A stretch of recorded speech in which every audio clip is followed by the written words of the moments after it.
আসসালামু আলাইকুম রহমতুল্লাহ। আশা করছি আপনারা আমাদের পিএমডি ডিভাইস অর্থাৎ পোর্টেবল ম্যাজিক ডিভাইসটা দেখছেন। আমাদের এই ডিভাইসের সাধারণত 4টা চ্যানেলে আমরা কাজ করি, শতাধিক কাজ করি, কিন্তু চ্যানেল কয়টা? 4টা।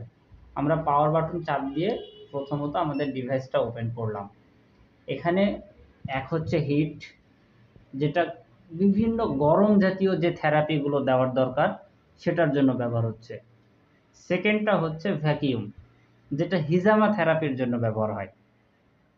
তাহলে 1 নাম্বার হচ্ছে হিট থেরাপির জন্য ব্যবহার হচ্ছে, 2 নাম্বার ভ্যাকিউম বা হিজামা থেরাপির জন্য ব্যবহার হচ্ছে, 3 নাম্বারটা হচ্ছে টেন্স। অবশ্যই টেন্সের অপশন আছে 2টা। আমরা এই টেন্স থেরাপিটা 1 এবং 2 যে কোনো একটা প্রয়োজন মোতাবেক ব্যবহার করব। আমরা রোগীর শরীরের মাত্রার উপর নির্ভর করে এটাকে ব্যবহার করব। কিভাবে কতটুকু কোনটা ব্যবহার করব আমরা নেক্সট টাইম দেখে নিব, আমাদের সামনের দিকে দেখতে পাবো।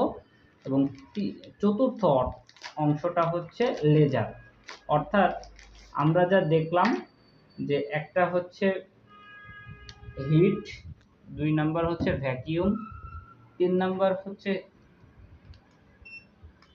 টেন্স এবং চতুর্থ হচ্ছে লেজার। আমি লেজারটা বাইরে দিচ্ছি যাতে করে কারো চোখে না লাগে। লেজার ব্যবহারের সময় সতর্কতা অবলম্বন করতে হবে যে লেজারটা আমরা চোখে দিব না।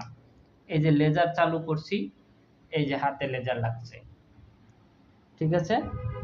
এই যে লেজার থেরাপি। আমরা যদি এটাকে হালকা একটু ঘুরিয়ে বিপরীত সাইডে দিই, সেক্ষেত্রে কি হবে, লেজারটা কন্টিনিউ না হয়ে লেজারটা আপ ডাউন করবে। আশা করি আমরা আপাতত এতটুকু দেখতে পারলাম যে আমাদের থেরাপি দেওয়ার জন্য 4টা অংশ। 1 নাম্বার হচ্ছে টেন্স, ভ্যাকিউম, হিট, লেজার। টেন্সকে আমরা 2টা ভাগে ভাগ করে থেরাপিটা দিতে পারি। আমাদের টেন্সের কেবলটা ইউজ করে আমরা একসময় প্যাড দিয়ে দিব, আবার কিছু কিছু প্রয়োজনে আমরা প্যাডের পরিবর্তে আমাদের হ্যান্ড গ্লোভস দিয়ে দিব। এটাই হচ্ছে আমাদের থেরাপির অংশ। ভিডিওটা বন্ধ করতে পারেন।